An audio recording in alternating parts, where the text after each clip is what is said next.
Haleluya. Shalom.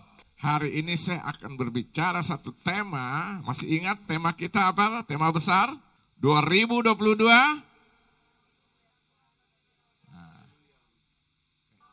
Ya, haleluya, menikmati kemuliaan Tuhan bagi roh yang menyala-nyala. Nah, subtema kita hari ini saya akan berbicara satu tema, sikap hati menentukan sikap hidup. Amin. Karena kalau saudara pelajari Alkitab, tidak pernah Alkitab mengajarkan hal-hal yang lahiriah yang mempengaruhi. Tapi Alkitab selalu mengajarkan sikap hati. Amin. Jadi pagi hari ini sebagai tema kita atau sebagai subtema kita dari tema besar ya, tahun kemuliaan bagi roh yang menyala-nyala, hari ini sikap hati menentukan sikap hidup. Nah, saudara buka dulu dalam satu ayat, saya akan baca ayat ini. Amsal 4 ayat 23. Haleluya. Amsal 4 ayat 23, di situ dikatakan demikian. Jagalah hatimu dengan segala kewaspadaan, karena dari situlah terpancar kehidupan. Amsal ini, penulis Amsal ini, Salomo berkata, jagalah hatimu dengan penuh kewaspadaan. Artinya apa? Waspada itu artinya tidak lalai, selalu memperdulikan, selalu perhatikan, selalu berjaga-jaga dan selalu awas. Nah, dia katakan jagalah hatimu dengan segala kewaspadaan, karena dari situlah terpancar kehidupan. Jadi sumber hidup manusia itu adalah hati. Setuju? Amin?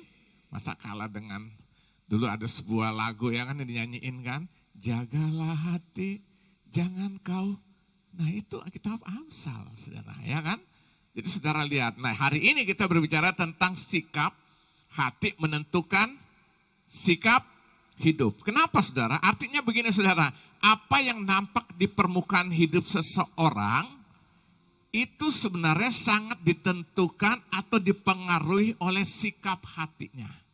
Jadi hidup saya, hidup saudara yang nampak nih di permukaan keseharian hidup kita, gerak-gerik kita, seluruh aktivitas hidup kita, dalam kita berbicara, dalam kita berinteraksi dengan orang lain, apapun kelakuan-kelakuan hidup kita, itu yang nampak di luar. Nah itu ditentukan oleh sikap hati yang di dalam. Nah kalau tidak seperti itu, ya itulah yang namanya kemunafikan dan capek hidup dalam apa? Kemunafikan itu ya. Jadi saya beritahu sikap hati menentukan sikap hidup, artinya apa yang nampak di permukaan hidup seseorang itu sangat ditentukan, dipengaruhi oleh sikap hati. Jadi sumber hidup itu bukan di pikiran, bukan di jiwa. Jiwa itu pikiran, perasaan, dan kehendak. Nah sumber hidup itu bukan ada di jiwa. Sumber hidup itu bukan ada di fisik tubuh yang kelihatan ini, tetapi sumber hidup manusia ada di hati. Jadi hati itu mempengaruhi jiwa, pikiran, perasaan, kehendak. Ya kan? Nah lalu jiwa itu perintahkan tubuh yang melakukan. Jadi kalau orang hatinya busuk, pasti pikirannya busuk. Dan akhirnya hidupnya yang nampak di luar pasti busuk. Setuju? Amin? Ini konsep kehidupan secara alkitabiah, saudara. Ini bukan kata saya. Makanya Amsal bilang jagalah hatimu dengan penuh apa? Kewaspadaan, karena dari situ apa? Terpancar kehidupan. Makanya Yehezkiel pernah berkata, coba saudara buka Yehezkiel 36 ayat 26. Yehezkiel 36 ayat 26. Kamu akan kuberikan hati apa?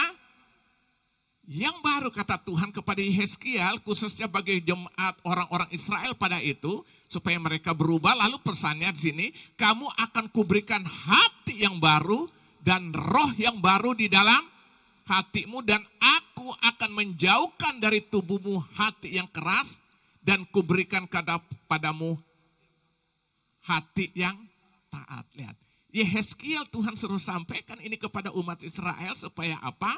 Ingatkan mereka bahwa Tuhan satu saat nanti akan mengubah hidup mereka. Kamu akan kuberikan hati yang baru.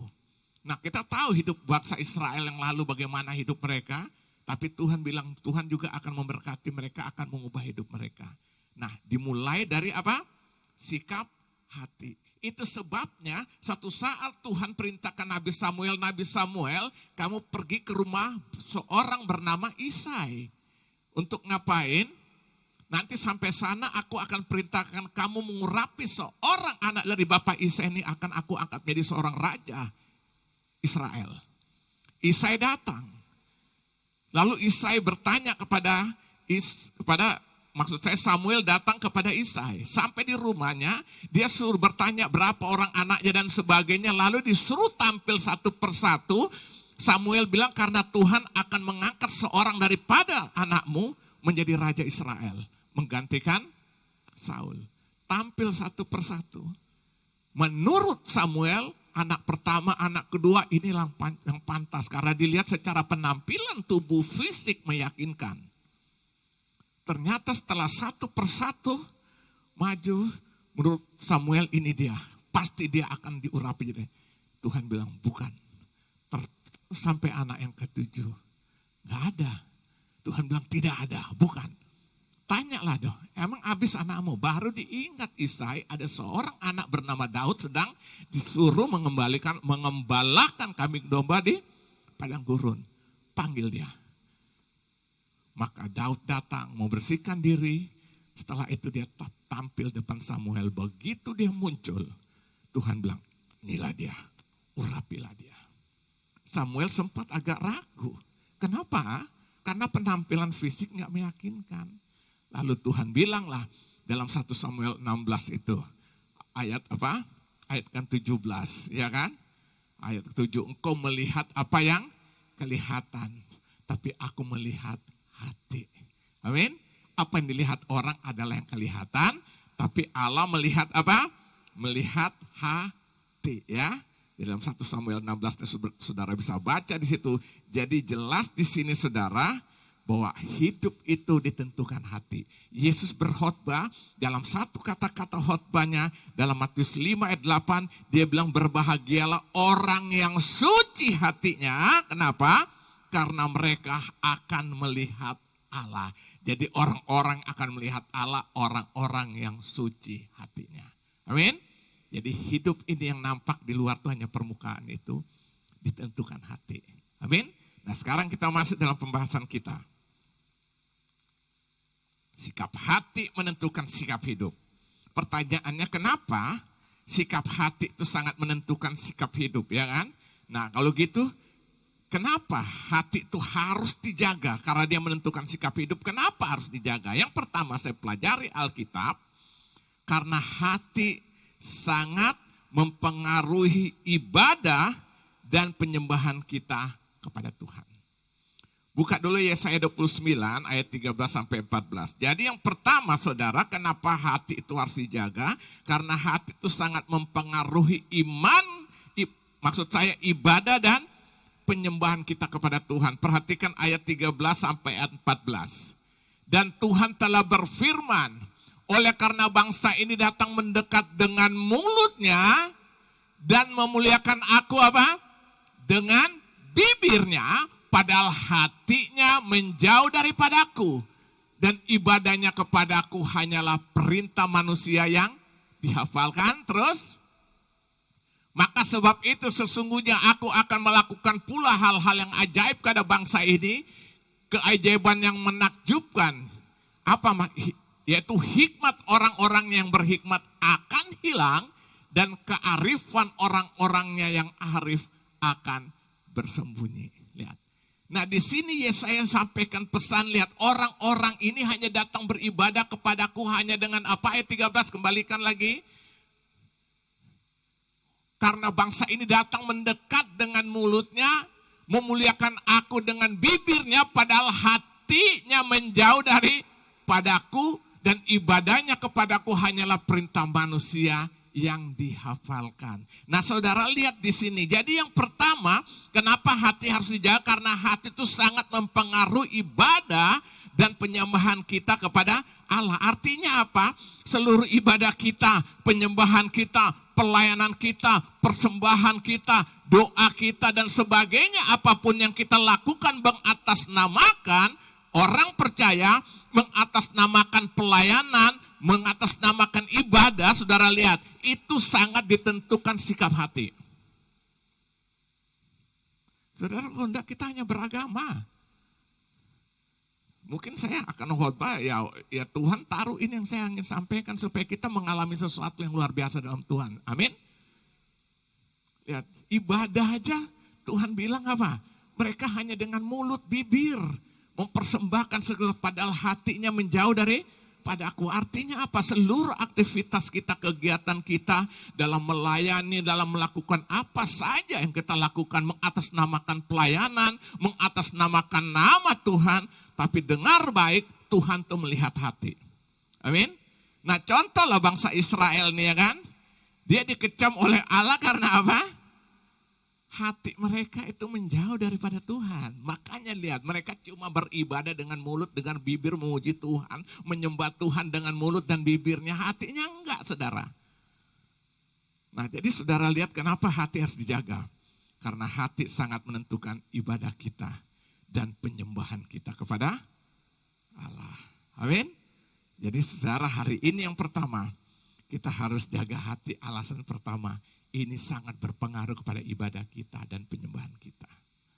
Makanya Matius pasal 7, kalau saudara baca tuh ayat 21 sampai 23, berapa kali saya sudah sampaikan ayat ini kan. Pada akhirnya orang akan datang, bukankah aku berbuat demi namamu, aku mengusir setan demi namamu, aku melakukan mujizat demi namamu. Yesus bilang, aku akan berterus terang, nyahlah engkau pembuat kejahatan karena aku tidak mengenal engkau. Ngeri kan? Permukaannya kelihatan hidup dalam Tuhan, melayani Tuhan, tapi hatinya menjauh daripada Tuhan. Enyahlah engkau apa? Pembuat kejahatan. Nah, ini alasan pertama saudara ya. Yesus juga pernah berkata kan, kalau kamu pergi tempat ibadah, kamu ingin mempersembahkan, kamu teringat sesuatu akan saudaramu, selesaikan datang dulu, baru beribadah. Supaya apa? Hati itu bersih. Gak ada ganjelan. Karena Tuhan menghargai hati daripada penampilan. Amin. Jadi saudara, penampilan biasa aja lah, gak apa-apa. Yang penting hati kita luar biasa. Amin. Nah, jadi yang pertama, kenapa hati harus dijaga? Karena hati sangat mempengaruhi ibadah kita dan juga persembahan kita, penyembahan kita kepada Allah. Ini ditentukan sikap hati. Amin. Nah, jadi ini yang pertama, alasan kenapa hati harus dijaga. Yang kedua, kenapa hati harus dijaga? Yang kedua, karena hati sangat mempengaruhi perbuatan-perbuatan seseorang. Hati sangat mempengaruhi perbuatan seseorang atau perbuatan kita. Saudara buka dulu dalam Amsal pasal 4 tadi. Perhatikan ayat 14 sampai ayat 16. Janganlah menempuh jalan orang fasik dan janganlah mengikuti jalan orang jahat. Jauhilah jalan itu, janganlah melaluinya, menyimpanglah daripadanya dan janganlah terus. Ayat 16, karena mereka tidak dapat tidur bila tidak berbuat jahat, kantuk mereka lenyap bila mereka tidak membuat orang tersandung. Orang-orang yang hatinya jahat, dia kadang-kadang tidak suka melihat, tidak berbuat sesuatu yang jahat. Makanya ayat 16 itu, karena mereka tidak dapat tidur bila tidak berbuat jahat, kantuk mereka lenyap bila mereka tidak membuat orang tersandung. Jadi yang kedua saya ingin jelaskan sini, kenapa hati harus dijaga, karena hati sangat mempengaruhi perbuatan-perbuatan seseorang, perbuatan-perbuatan kita, saudara. Hati itu sangat mempengaruhi. Saya mau beritahu saudara, orang berbuat jahat sebenarnya bukan karena dia mau berbuat jahat. Setuju enggak? Saudara tanya orang-orang yang bermasalah dengan polisi. Sampai mereka mungkin di penjara, ditangkap. Kalau ditanya, memang lu cita-citanya mau jadi jahat ya? Enggak ada. Enggak ada yang mau hidupnya memang punya cita-cita jadi jahat. Tapi kenapa mereka melakukan yang jahat? Karena hatinya sudah jahat, itu mendorong hidup mereka. Mempengaruhi pikiran, dan akhirnya pikiran memerintahkan melakukan suatu kejahatan. Gak ada yang cita-cita jadi penjahat. Siapa yang punya cita-cita jadi penjahat sini? Gak ada. Tapi kenapa kenyataannya banyak orang jahat? Karena apa? Hatinya jahat belum dibenahi. Saya kan sudah pernah jelaskan, sejak manusia jatuh dalam dosa, semua menjadi berdosa, semua menjadi jahat. Nah, untuk bisa berubah, sikap hati harus dijamah oleh Tuhan. Baru terjadi satu perubahan hidup. Jangan balik, hati dulu diubah. Hati akan mempengaruhi seluruh aspek kehidupan kita. Coba saudara buka dalam Mazmur 140, ayat 2 dan ayat ketiga. Ayat 2 sampai 3. Luputkanlah aku ya Tuhan, ini kata Daud, daripada manusia jahat. Jagalah aku terhadap orang yang melakukan kekerasan. Perhatikan ayat ketiga. Yang merancang kejahatan apa? Di dalam hatinya dan setiap hari menghasut perang. Nah, Daud berdoa, jauhkanlah aku dari orang yang memiliki hati seperti ini. Hati yang selalu apa dikatakan? Selalu merancang kejahatan, menghasut supaya timbul peperangan. Kalau saya pakai sekarang, menghasut supaya terjadi sesuatu keonaran, menghasut supaya terjadi satu kebencian, menghasut supaya terjadi satu keributan. Nah, Daud berdoa, jauhkanlah aku dari orang-orang yang memiliki sikap hati seperti ini. Jadi yang kedua, saudara lihat, hati itu sangat apa? Mempengaruhi perbuatan kita. Ya, sangat mempengaruhi apa? Perbuatan. Tadi yang pertama mempengaruhi ibadah dan penyembahan kita kepada Allah. Yang kedua mempengaruhi apa? Perbuatan kita. Nah, saya beri contoh gini saudara. Seorang membuat jahat kan ditangkap. Ditangkap dibawa ke polisi. Ya kan? Setelah itu disidang. Hakim putuskan misalnya di penjara 2 tahun masuk penjara. Saya bertanya, orang yang masuk penjara itu ada jaminan nggak berubah? Hah? Ada jaminan kepastian bertaubat nggak di penjara? Biasanya keluar makin tambah jahat karena dapat ilmu baru. Dia ketemu sama-sama penjahat kan, sharing kan. Coba saudara lihat, sudah sekian tahun di penjara keluar, lakukan lagi tindakan jahat. Pertanyaannya kenapa? Hah? Karena dilihat perbuatan fisiknya yang di permukaan itu melakukan tindakan kejahatan, ditangkap di penjara. Tubuhnya di penjara. Padahal sumber hidupnya tidak diubahkan. Yaitu hati. Ngerti maksudnya? Coba saudara lihat, memangnya orang penjara, dia 11 tahun itu, habis pembunuhan di penjara, keluar bunuh lagi enggak? Bunuh lagi. Ya kan? Kenapa? Karena orang hanya lihat, polisi lihat permukaan yang ada, fisiknya yang hidupnya jahat, ditangkap, dikurung. Dengan harapan keluar ternyata keluar enggak berubah. Kenapa? Sumber hidupnya itu tidak diubahkan. Hati sumber hidup. Jagalah hatimu dengan penuh kewaspadaan. Dari situ terpancar kehidupan. Ini tidak akan berubah. Tapi waktu Tuhan menjamah hatinya, maka dia juga akan berubah. Amin. Nah, saya beri contoh lagi yang lain. Rasul Paulus. Siapa sih Rasul Paulus yang kita sangat terkenal nih? Rasul Paulus itu bukan orang baik. Orang beragama ya. Ahli Taurat ya. Tapi bukan orang baik. Buktinya dari kelakuannya jahat. Tidak sesuai dengan keagamaannya dia. Dengan pengetahuannya tentang firman. Makanya dengar baik, kita belajar firman bukan untuk pengetahuan. Kita belajar firman bukan untuk menguasai firman. Kita belajar firman supaya firman menguasai hati dan kehidupan kita. Amin. Bukan untuk kita menguasai firman, salah besar. Rasul Paulus tuh belajar firman sebagai ahli Taurat, dia menguasai firman. Tapi firman itu tidak menguasai hidupnya. Makanya jahatnya luar biasa kan. Nah, kalau saudara baca dalam Kisah Rasul pasal 7, nanti saudara lihat. Stefanus itu seorang rasul Tuhan memberitakan Injil keselamatan, akhirnya ditangkap. Ya kan, ditangkap dan akhirnya dirajam sampai mati. Kisah Rasul pasal 7 ayat 58 itu. Saya mau tanya, siapa provokatornya? Saulus, yang akhirnya namanya kita kenal diubah Tuhan menjadi Paulus. Dia provokator. Lihat, beragama enggak saya tanya? Menguasai firman enggak? Tapi hatinya tidak diubah oleh firman. Jadi hati-hati saudara, kita perlu hati diubah oleh Tuhan. Amin. Jahatnya minta ampun. Sampai dalam setelah peristiwa Stefanus dirajam sampai mati, sekarang dia tidak puas, dia ingin habisi orang-orang yang di Damsyik.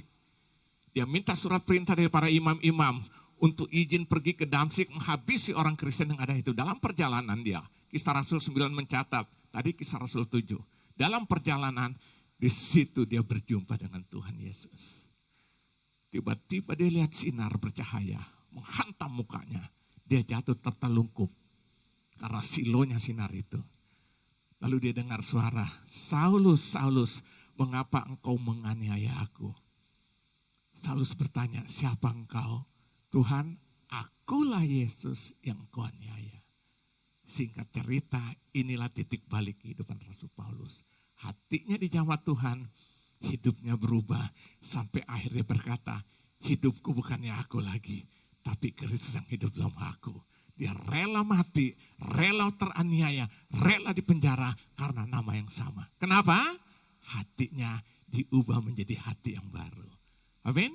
Jadi saudara lihat di sini ya, bahwa hati itu sumber hidup. Haleluya. Hati itu mempengaruhi ibadah kita, penyembahan kita kepada Allah. Yang kedua, dia sangat mempengaruhi perbuatan kita. Jadi kalau saudara lihat orang-orang jahat itu jangan benci dia, berdoa supaya hatinya dijamah oleh Tuhan. Waktu hati dijamah oleh Tuhan, pasti hidupnya berubah. Amin. Jadi hati saudara, itu hati. Jadi jaga hati itu sungguh-sungguh ya. Ini yang kedua ya. Jadi hari ini kita jaga hati kita sungguh-sungguh supaya ibadah kita, penyembahan kita kepada Allah yang pertama berkenan. Yang kedua, supaya apa? Hidup kita bukan menjadi orang-orang yang selalu melakukan perbuatan-perbuatan yang jahat. Amin. Tapi justru melakukan kehendak Tuhan dalam kehidupan kita. Jaga hatimu. Jaga hatimu. Jangan kau kotori. Terus? Ingat gak? Ya, jadi jaga. Karena hati sangat mempengaruhi perbuatan. Jadi kalau saudara mau tahu siapa orang itu, hatinya lihat aja. Tapi kalau di gereja susah. Di gereja susah jujur. Semua kelihatan, nanti lihat terus udah pulang lah di rumah. Baru kelihatan. Oh ini tuh aslinya. Ya kan? Ngamuk-ngamuk, ngomel-ngomel. Nah, gereja bukan tempat pencitraan. Gereja orang mau dibenahi, dibetulkan hatinya oleh Tuhan. Amin.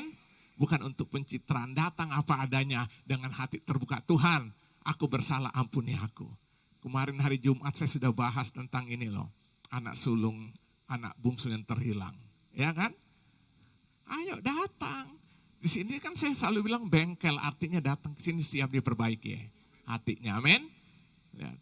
Saudara lihat, jadi di gereja itu nggak kelihatan. Saya sendiri nggak tahu. Karena saya kan tidak mengikuti kehidupan saudara hari-hari di rumah kan. Tapi yang paling tahu siapa? Ya diri saudara dan Tuhan ya kan. Nah tapi hari ini kita mau jaga hati kita. Amin. Supaya hati kita penuh waspada. Karena dari situlah apa? Terpancar kehidupan ya. Jadi kenapa kita harus jaga hati kita? Karena itu sangat mempengaruhi perbuatan-perbuatan kita. Ini yang kedua. Yang ketiga.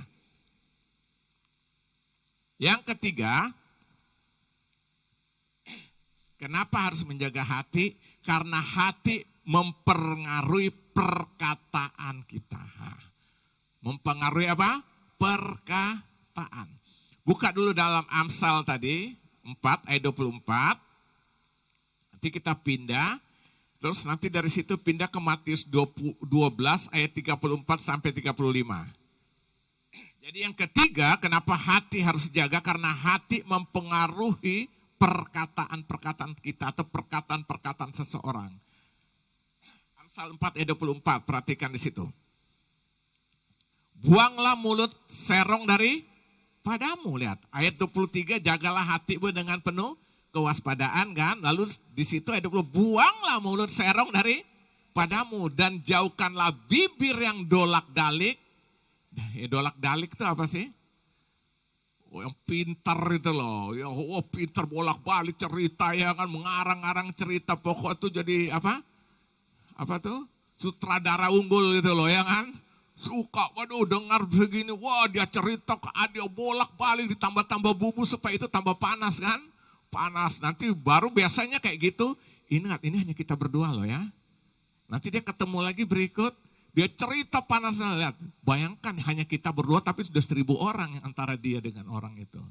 Nah ini yang disebut, makanya di sini Amsal bilang apa? Buanglah mulut serong dari padamu dan jauhkanlah bibir yang dolak-dalik daripadamu. Buang itu. Setelah dia bilang jagalah hatimu, dia bilang buanglah mulut serong daripadamu dan jauhkanlah bibir yang dolak-dalik daripadamu. Nah saudara lihat apa yang Tuhan Yesus katakan. Matius 12 ayat 34 sampai 35. Hai kamu keturunan ular beludak. Ini Yesus berbicara kan kepada orang-orang Farisi pada saat itu. Bagaimanakah kamu dapat mengucapkan hal-hal yang baik, sedangkan kamu sendiri jahat? Terus karena diucapkan mulut apa? Meluap dari hati. Ayat 35. Orang yang baik mengeluarkan hal-hal yang baik dari perbendaharaannya yang baik. Maksudnya perbendahara itu hati. Dan orang yang jahat mengeluarkan hal-hal yang jahat dari apa? Perbendaharaannya yang jahat. Lihat. Jadi jelas di sini ya, di situ dikatakan kembali ke ayat 34-nya. Hai kamu keturunan ular beludak, bagaimanakah kamu dapat mengucapkan hal-hal yang baik, sedangkan kamu sendiri jahat. Karena yang diucapkan mulut meluap dari hati. Kenapa kita harus jaga hati? Karena hati itu mempengaruhi perbuatan-perbuatan kita. Jadi indikasi hati seseorang itu dapat dilihat dari perkataannya. Jadi kalau orang sudah dari berkata, kita sudah tebak, wah ini kelas orangnya hatinya busuk dari perkataan. Makanya Amsal bilang apa? Mati dan hidup dikuasai lidah, siapa suka menggemakannya akan memakan buahnya. Lihat, lidah itu sangat mempengaruhi. Yakobus bilang lidah itu seperti api yang membakar. Saudara baca Yakobus pasal 3 ayat 1 sampai 12. Digambarkan lidah itu seperti api yang membakar, hutan seperti kemudi yang kecil dapat mempengaruhi jalannya kapal kemana arah tujuannya kan. Saudara lihat, itu lidah dan itu keluar karena dari dasar hati. Nah jadi sini kita lihat ya, hati mempengaruhi perkataan kita. Ya jadi saudara lihat, jadi yang ketiga apa? Kenapa hati harus dijaga? Karena hati mempengaruhi perkataan kita. Jadi saudara bisa tahu indikasi seseorang itu bagaimana hatinya, lihat aja perkataannya. Tapi jangan Kenapa? Karena di gereja semua kata-katanya manis. Bagaimana luar biasa. Padahal dia nggak tahu apanya yang luar biasa. Ya kan? Shalom. Haleluya. Puji Tuhan. Nanti lihat aja kalau sudah di rumah. Dalam interaksi kehidupan keseharian. Baru lihat bagaimana perkataannya. Ya kan? Di sini semua malaikat. Kata Hegi malaikat. Kata-kata malaikat dong ya. Nah kita lihat dulu. Ya. Nah saudara itu indikasi saudara lihat. Dan akhirnya kalau saudara lihat di dalam Matius 20, di dalam Injil, dalam Matius 12, ayat yang ketiga dari Injil Matius tadi. Coba lihat ayat 36 sampai ayat 37-nya. Matius 12 tadi. Matius 12, saudara lihat. Ini dampaknya ayat 36 sampai ayat 37 situ katakan. Tapi aku berkata setiap kata sia-sia yang diucapkan orang harus dipertanggungjawabkannya pada hari penghakiman. Karena menurut ucapanmu engkau akan dibenarkan dan menurut ucapanmu engkau akan dihukum. Jadi setiap perkataan kita karena dasar hatinya enggak benar, keluar lewat perkataan itu harus dipertanggungjawabkan di hadapan Allah. Jadi serius enggak? Perkataan ini, makanya hati itu jaga, dia akan mempengaruhi semua. Perkataan-perkataan yang jelek, perkataan-perkataan yang busuk, perkataan-perkataan yang menyakiti, perkataan sumpah serapah, perkataan-perkataan menyakiti orang, yang menyumpai orang, semua yang bukan kata-kata berkat itu bersumber dari hati yang busuk. Tapi hati yang diubahkan oleh Tuhan akan berbeda. Saudara bisa lihat Rasul Paulus, dia disakiti di penjara, sampai terakhir dalam Kisah Rasul 16. sampai penjara ketakutan ya kan, karena lihat terjadi gempa mujizat karena 2 orang Paulus dan Silas perkataannya keluar dari hatinya, memuji dan berdoa pada Allah, terjadi mujizat Tuhan. Kepala penjara ingin bunuh diri, dia bilang, ya bagus, puas gua. Enggak, stop, jangan lakukan. Dia beritakan Injil. Akhirnya kepala penjara ini terima Yesus sebagai Tuhan Juru Selamat, bahkan seluruh keluarganya diselamatkan. Lihat, hati yang diubahkan mengeluarkan perkataan-perkataan menjadi berkat. Amin. Nah itu sebabnya hari ini jaga apa? Hati. Siap? Supaya kita bertumbuh gitu loh. Mungkin saudara pikir, aduh ini doa khotbah sini, khotbah. Ya memang ini pengajaran. Saya gampang kalau mau khotbah, gampang-gampang. Khotbah tentang mujizat, keluarnya kan. Nah pertanyaan saya, tapi hidup kita berubah enggak? Berkat itu terjadi karena hidup kita berubah. Tadi kan baca ayat 36, ayat 37 kan. Itu harus dipertanggungjawabkan di hadapan Tuhan. Nah hari ini kita harus jaga hati sungguh-sungguh. Amin. Itu yang ketiga. Yang keempat, kenapa hati itu harus dijaga dengan penuh kewaspadaan? Yang keempat, karena hati itu atau suasana hati sangat mempengaruhi ekspresi hidup seseorang atau wajah seseorang. Itu sangat mempengaruhi. Jadi kalau mukanya muram durja, pasti hatinya. Kalau saya kan kelihatan kinclong kan. Ini yang namanya Shekinah Gloria turun. Iya dong, kita harus yakin kan hati kita di depan Tuhan. Makanya kita tiap hari berdoa minta beres. Malam mau tidur, Tuhan ampuni kalau aku berbuat salah sepanjang hari ini lewat perkataan, sikap, apa ampuni aku. Pasti Alkitab bilang kalau kita mengaku dosa, Dia adalah setia dan adil dan Dia akan mengampuni segala dosa dan pelanggaran kita. Amin. Nah saudara buka dulu, jadi hati itu atau suasana hati mempengaruhi ekspresi hidup kita dan wajah kita atau wajah seseorang. Lihat Kisah Rasul pasal 16, Kisah Rasul pasal 6 maksud saya. Kisah Rasul pasal 6 ayat yang ke-15.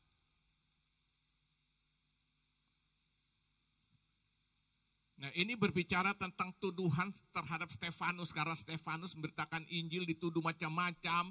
Ya, yang puncaknya nanti dirajam sampai mati itu. Tapi sebelumnya diadili di mahkamah agama. Itu. Nah tapi saudara, waktu dalam peristiwa pengadilan di mahkamah agama, perhatikan ayat 15. Semua orang yang duduk dalam sidang mahkamah agama itu menatap Stefanus. Lalu mereka melihat muka Stefanus sama seperti muka seorang malaikat. Ini yang nama Shekinah Glory turun melingkupi kehidupan daripada Stefanus. Karena hatinya berkenan di hati Tuhan. Jadi saudara lihat, sikap hati itu mempengaruhi ekspresi. Sangat mempengaruhi apa? Ekspresi seseorang ya kan. Ini sangat mempengaruhi. Nah ini Stefanus saat itu ditangkap karena pemberitaan Injil. Lalu dia diadili di sidang oleh tua-tua Yahudi, para imam-imam kepala saat itu di mahkamah agama. Tapi waktu mereka sedang berbicara seperti itu, ternyata Alkitab mereka melihat muka Stefanus seperti seorang malaikat penuh kemuliaan Allah. Nah ini sangat mempengaruhi hati. Makanya saudara, orang susah terpancar gak dari apanya? Wajah. Lu kok murung banget, ya kok banyak masalah. Hatinya susah, wajahnya susah. Percaya saudara, ini tidak bisa apa? Tidak bisa dibohongi saudara. Ya kan? Ini tidak bisa apa? Dibohongi. Makanya Alkitab bilang kan, hati yang gembira itu adalah apa? Obat, ya kan? Hati yang gembira, obat ya kan? Buka Amsal 15 lagi, kembali kita ke Amsal. Jadi hati itu atau suasana hati mempengaruhi ekspresi seseorang. Ya kan? Seperti Stefanus, akhirnya Shekinah Glory itu terpancar dalam kehidupan seseorang yang hatinya bersih saudara. Lihat Amsal 15 ayat 13. Hati yang gembira membuat apa? Muka berseri-seri. Tapi kepedihan hati mematahkan semangat. Jadi mau lihat orang yang hatinya gembira, lihat aja mukanya. Kalau sudah kayak pepaya Bangkok, pasti hatinya gak beres. Ada masalah, ada tekanan, tidak ada sukacita. Saya dengar baik saudara, kita jangan hidup dipengaruhi masalah. tapi hati kita yang kita jaga. Sehingga waktu hati kita bersih, ada masalah, kita memandang masalah dari sisi hati yang bersih. Kacamata Tuhan yang akan kita lihat untuk melihat masalah. Kalau orang hatinya nggak bersih, dia lihat segala sesuatu dari keadaan. Aduh lagi susah. Bayangan hidup seperti ini capek saudara. Aduh lagi ada duit nih. Wih, bro mana jalan-jalan. Besok lihat sudah. Nah, orang sudah tahu nggak punya duit nih. Karena apa? Seri-seri mukanya tuh daripada dia punya saku ya kan. Kalau sudah bahasa Jepang itu apa? Udah saku kurata. Itu lihat aja bermuram durja. Tapi kalau besok, bro, itu biasa lagi tebal ya kan. Nah kita tidak terpengaruh oleh itu. Amin. Karena kita hidup dipengaruhi hati. Suasana hati itu mempengaruhi wajah kita. Amin. Makanya saya berapa kali lihat orang pelayanan pelepasan itu. Ada tuh orang sampai hidup dalam akar pahit. Itu tertanam. Mulai rasa jengkel, benci, sampai itu tertanam menjadi akar pahit di bawah alam sadar. Dan itu biasa terpancar dari wajahnya. Dari sini aja saya bisa tahu nih wajah-wajah yang tertekan hatinya. Loh betul, kelihatan. Muram. Nah itu terjadi waktu peristiwa pelepasan. Itu sudah tertanam sekian lama. Jangan mau, makanya Alkitab bilang kalau kamu marah jangan sampai matahari terbenam. Kan kitab surat Efesus kan Paulus bilang. Kenapa? Kalau itu dipendam, itu mulai timbul kebencian. Terus tetap menjadi dendam, terus tetap menjadi kepahitan. Dan kalau itu sudah mengendap, itu seperti air, saudara ambil air lumpur itu, saudara taruh di botol biarin aja sekitar setengah jam. Permukaannya bersih. Betul nggak? Tapi begitu digoncang, keluar semuanya. Nah orang yang hatinya tidak bersih, yang ada kepahitan, dendam, kebencian seperti itu. Kelihatannya waktu lagi tenang, oke, begitu itu disungkit, diganggu, digoncang, keluar. Nah itu sebabnya hati kita harus apa? Kita harus jaga hati karena hati itu sangat mempengaruhi apa?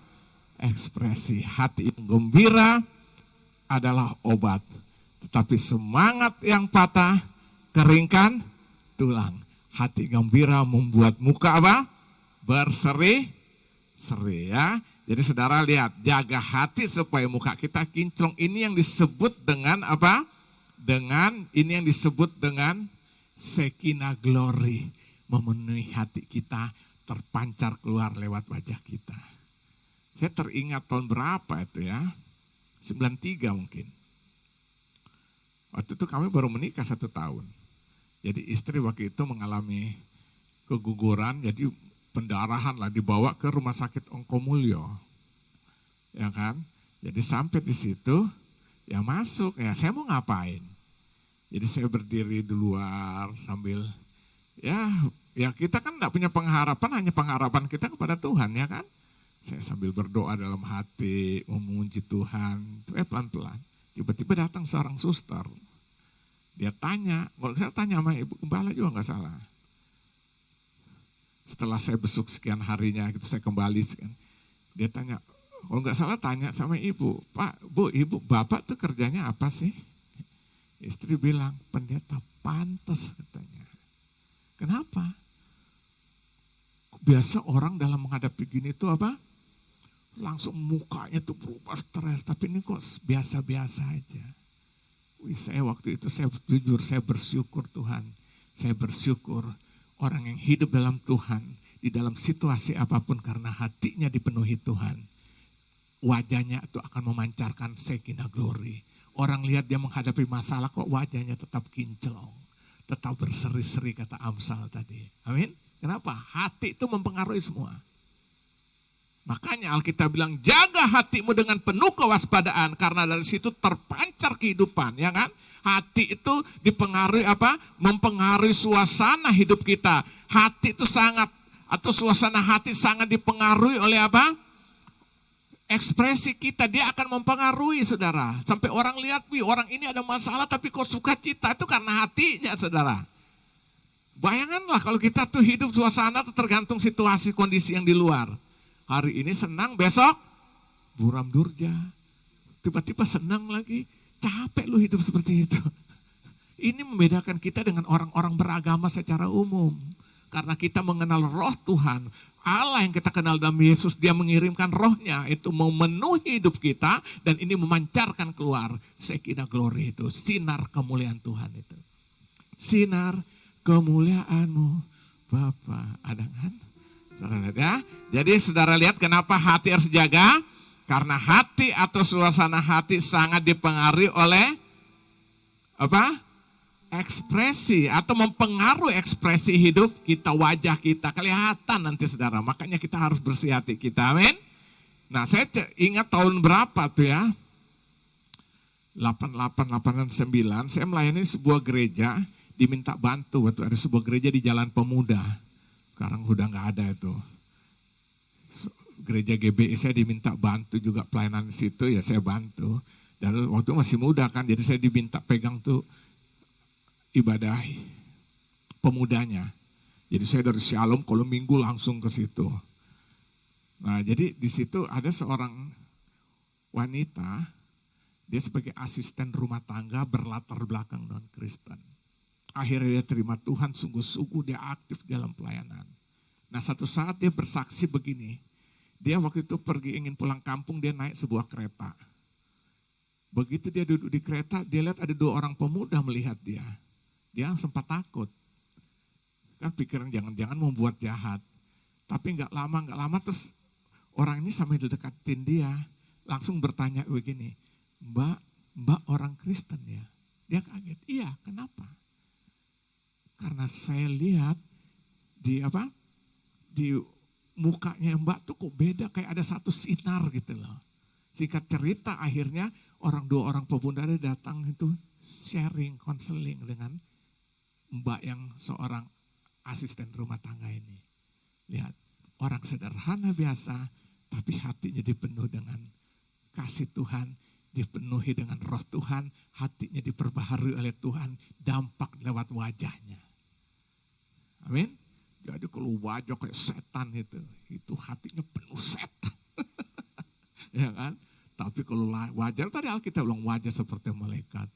Karena roh Allah hidup bertahta di dalam hatinya, amin. Jadi saudara jaga hati karena apa? Hati atau suasana hati sangat mempengaruhi ekspresi. Jadi di sini saudara sudah bisa lihat kalau ekspresinya diam, dingin. Ada apa tuh di hati? Ini yang keempat. Yang terakhir, yang kelima. Langsung. Yang kelima langsung bangun. Emang di gereja itu tempat yang paling enak untuk tidur. AC, ada musik main pelan, ya kan? AC musik, didongengin lagi. Bayang pendeta khotbah setengah mati dibilang dongeng, tidur dia. Nah biasa begitu yang poin terakhir, baru dia bangun. Ya. Di sini tidak ada, itu di kutub utara. Artinya apa?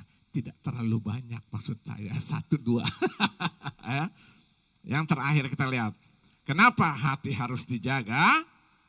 Yang kelima yang terakhir, sikap hati sangat mempengaruhi kesehatan. Ya, saya ulangi, sikap hati sangat mempengaruhi apa? Kesehatan. Nah, saudara buka dulu Amsal 17 ayat 22. Amsal 17 ayat 22. Hati yang gembira adalah obat, bukan sekedar obat loh. Obat yang manjur. Tetapi semangat yang patah mengeringkan tulang. Lihat.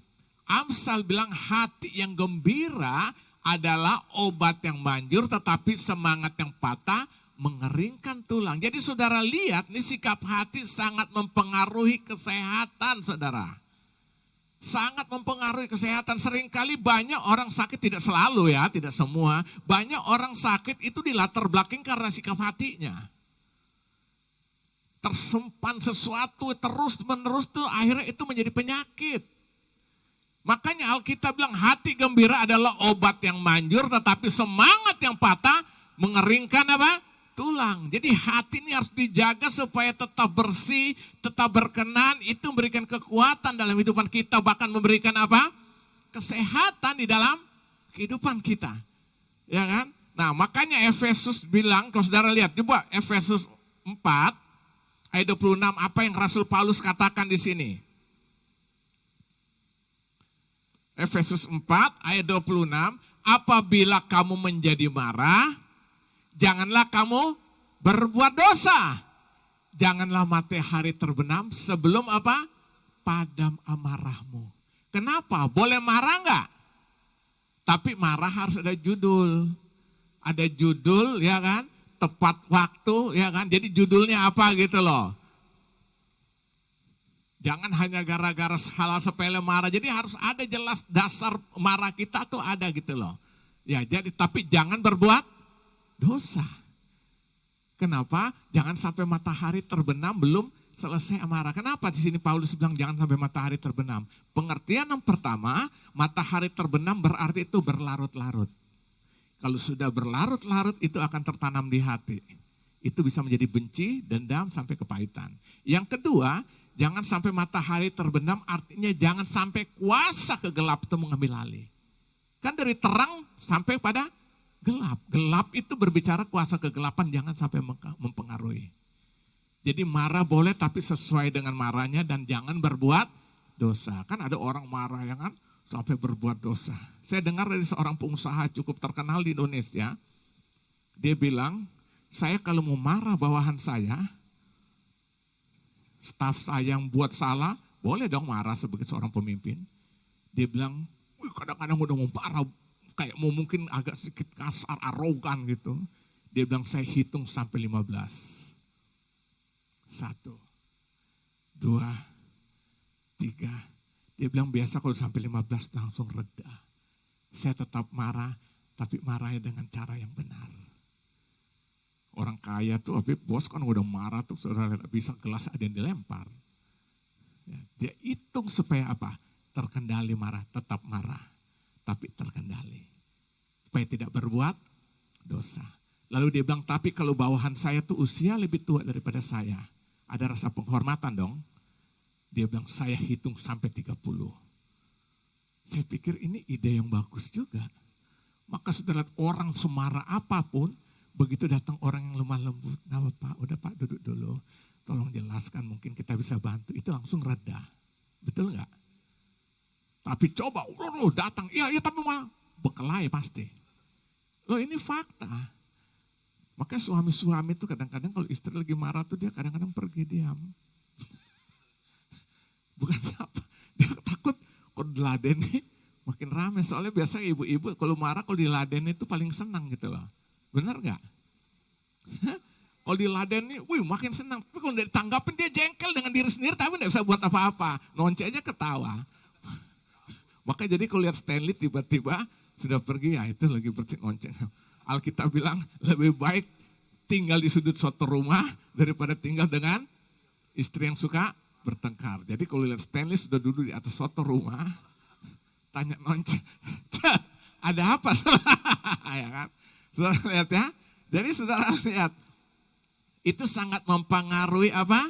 Kesehatan. Jadi waktu kita marah boleh marah tapi jangan sampai berlama-lama. Marahnya ada konteksnya, ada alasan apa yang kita marah, habis itu ya selesai udah loh. Jangan disimpan-simpan saudara. Amin. Supaya apa? Kita sehat. Saya tidak berkata seorang sakit berarti enggak, tapi itu salah satu dampak. Kan sakit itu bisa penyebab karena masalah psikologis kan? Karena hati yang gak suka, benci, dendam, itu menimbulkan penyakit. Bisa juga karena alam, karena kita jaga kesehatan, mainan hujan, lalu pilek, ya itu karena kita melakukan hal yang salah. Tapi banyak orang terjadi seperti itu. Nah ada satu kesaksian, saya pelayanan satu tempat, sudah cukup lama nih, tapi saya dengar kesaksian. Nah waktu itu ibadah itu ada kesaksian. Lalu tiba-tiba datang seorang ibu ingin bersaksi. Ya kan? Ibu itu ingin bersaksi. Lalu dia ceritakan tentang latar belakangnya dia. Dia cerita dia tuh sakit sampai kurus. Luar biasa. Nah ini orang kaya ibu nih. Lalu akhirnya diperiksa di rumah sakit Indonesia, dicari penyakitnya nggak ditemuin. Lalu mereka akhirnya cek ke Singapura. General check up semua diperiksa. Tidak ada penyakit apa-apa. Tapi anehnya ibu ini semakin hari semakin kurus, tapi makannya semakin banyak.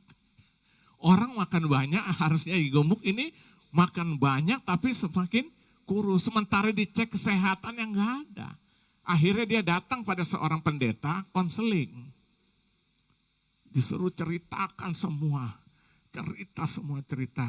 Sudah tahu, rupanya akhirnya ambil kesimpulan, ini memiliki satu kebencian sampai menjadi akar pahit terhadap suaminya.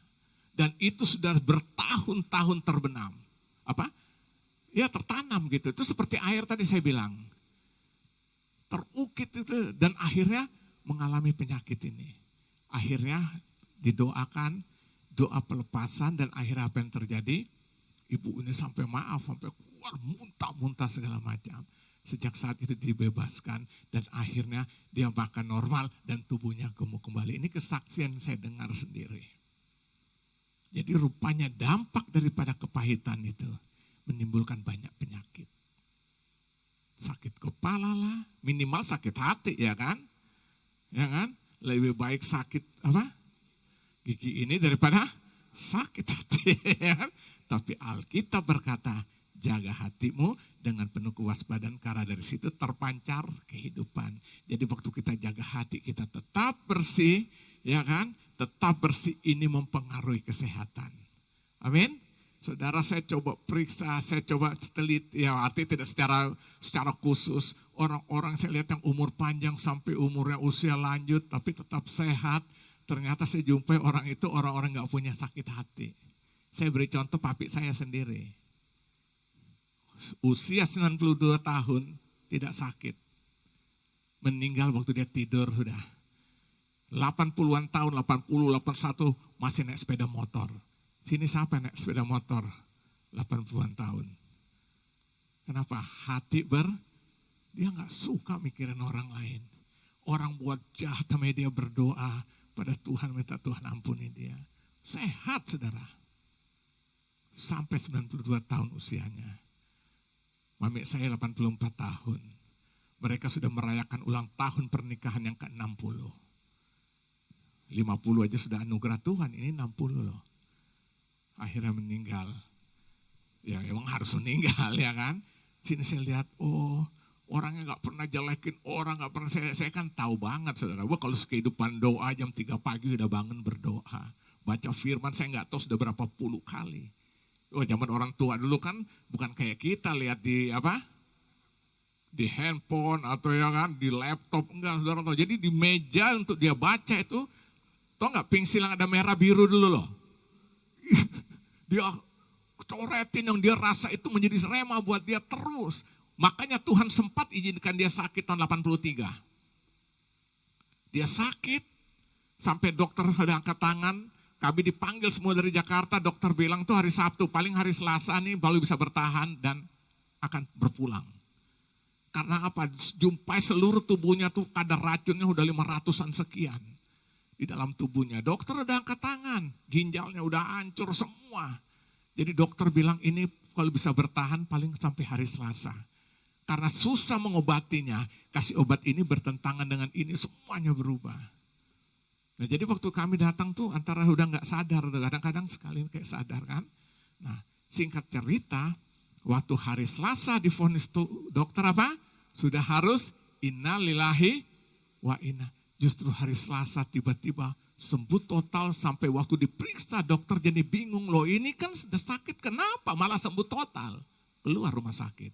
Yang luar biasa menjadi kesaksian di seluruh rumah sakit Pertamina Balikpapan. Tahun 83. Lalu setelah sampai di rumah saya tanya, Papi itu rasa apa gimana? Dia bilang waktu saya dalam keadaan sakit itu mungkin kita lihat tidak sadar kan, tapi manusia rohnya kan hidup. Dia bilang dia teringat semua firman yang pernah dia baca. Saya waktu ingat itu, sekarang saya ingat gila berarti kita baca firman itu manfaatnya untuk hidup kita luar biasa. Itu waktu itu umur 67. Dia ingat semua firman. Salah satu dia ingat juga Alkitab bilang kalau ada orang sakit panggil tua-tua gereja untuk datang berdoa dan mengurapi. Dalam keadaan sadar dia minta pada suster itu. Minta supaya dipanggilkan. Datanglah pengurus-pengurus gereja berdoa. Semua ayat yang dia Akhirnya hari Selasa divonis mati, hari Selasa mengalami mukjizat Tuhan. Amin. Kenapa? Jaga hati. Jadi 67 sampai 92. Berapa puluh tahun itu. Hizkia juga alami kan. Hizkia 15 tahun. Hatinya Hizkia itu luar biasa di hadapan Tuhan. Jadi jaga hati itu mempengaruhi seluruh hidup. Amin. Ayo saudara, jaga hati kita lah hari ini. Supaya itu benar-benar sekarang sikap hati menentukan sikap hidup saudara ya. Makanya kita harus jaga karena hati sangat mempengaruhi ibadah kita dan penyembahan kita pada Tuhan. Saudara memuji Tuhan kan kita pengen supaya itu menyenangkan Tuhan kan. Tapi itu harus dimulai dari hati kita yang bersih. Yang kedua, karena hati sangat mempengaruhi perbuatan-perbuatan kita. Akan terpancar itu dari sikap perbuatan-perbuatan. Yang ketiga, karena hati mempengaruhi perkataan kita.